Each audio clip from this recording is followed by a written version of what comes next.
महात्मा ज्योतिबा फुले ने सन 1882 में हंटर आयोग में कहा कि गरीब से गरीब व्यक्ति भी कर चुकाते हैं और इसलिए शिक्षा उनका पहला अधिकार होना चाहिए।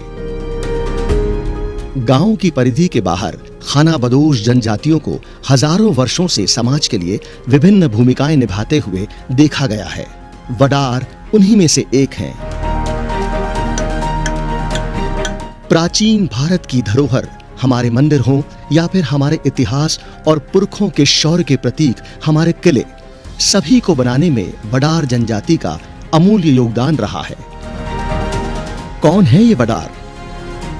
अपनी बुद्धि और शक्ति के बल पर 1 टन का पत्थर उठाने की हिम्मत रखने वाले और बिना सीमेंट के सैकड़ों साल तक चलने वाली इमारत को गढ़ने वाले हैं ये वडार।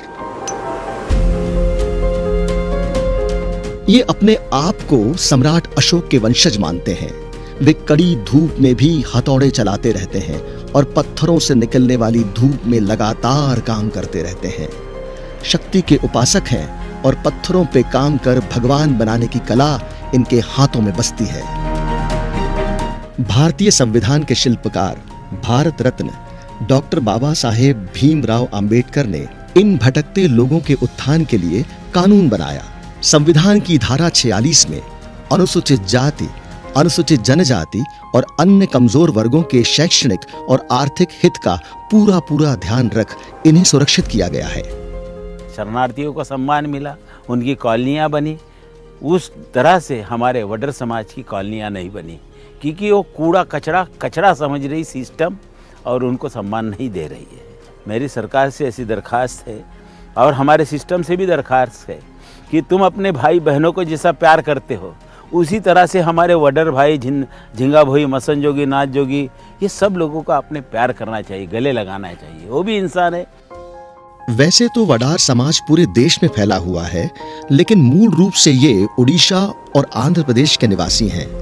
आंध्र प्रदेश, तमिलनाडु, महाराष्ट्र और कर्नाटक में ये बड़ी संख्या में रहते हैं। प्रत्येक क्षेत्र में भाषा के अंतर के कारण इस समुदाय के अलग अलग नाम हैं। महाराष्ट्र में उन्हें वडार या वद्दार कहा जाता है। महाराष्ट्र में खानाबदोशों के लिए सरकार की कई योजनाओं के बावजूद वडार समुदाय अभी भी लाभों से वंचित है। हम लोगों को ना गवर्नमेंट स्कीम से कोई घरकुल मिलता है अभी तक, सिर्फ हमें वोटिंग के लिए इस्तेमाल किया जाता है। क्या हम लोग इंसान नहीं है क्या हम भारत देश के रहवासी नहीं है? क्या हम लोगों को सुविधा मिलनी नहीं चाहिए? लेकिन ऐसा गवर्नमेंट हम पे क्यों अत्याचार करता है सरकार हम पे, कि हमें रहने के लिए घर नहीं है, अच्छी शिक्षा नहीं है। देश के अन्य 10 राज्य जैसे कर्नाटक, आंध्र, सिक्किम, मध्य प्रदेश, हरियाणा, पंजाब, दिल्ली, उत्तर प्रदेश, बिहार और उत्तराखंड में वडार समुदाय को अनुसूचित जाति का दर्जा दिया जा चुका है। महाराष्ट्र में अभी भी यह घुमंतू समाज माना जाता है। धुले जिले में 25, नंदुरबार जिले में 32 और जलगांव जिले में 51,000 की जनसंख्या रखने वाले वडार समाज की आबादी महाराष्ट्र में करीबन 55 लाख की है। समाज में कुछ शिक्षित लोग शिक्षा पर जोर दे तो रहे हैं, लेकिन रियायतें न मिलने के कारण समाज पिछड़ रहा है। आम्ही आमच्या लेकरांचा काही शिक्षण नाही व्हावं लागलं, काही नाही व्हावं लागलं साहेब। आम्ही गरीब लोक दगड मातीचे काम करणारे, आमचं शिक्षण झालं पाहिजे, काहीतरी सुविधा झालं पाहिजे। आधुनिक युग में हाथों से पत्थर फोड़ने का काम मशीन कर रहे हैं और इसलिए वडार समाज को कभी कभार ही काम मिल पाता है। और ये समाज बनाए तो क्या बनाए? हम गरीब लोग क्या करेंगे, क्या कमाएंगे? पत्थर फोड़ के खाएंगे, पत्थर बनाते, वो भी काम बंद हो गया। अभी हमारा खदान बंद कर दिया हमारा पत्थर फोड़ने का। इस विभीषिका के कारण मजबूरी में वडार समाज आज शमशान घाटों पर गड्ढे खोदते हुए नजर आता है।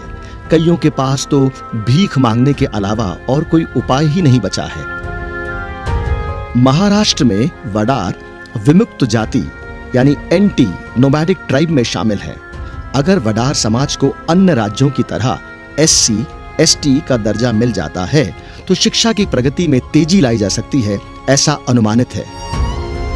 वडार समुदाय खुद समाज की मुख्य धारा से जुड़ने का प्रयास निरंतर कर रहा है, जिसके लिए महाराष्ट्र में वडार समुदाय के लिए एक स्वतंत्र विकास निगम गठित किया जाए, ऐसी मांग बार बार की जा रही है।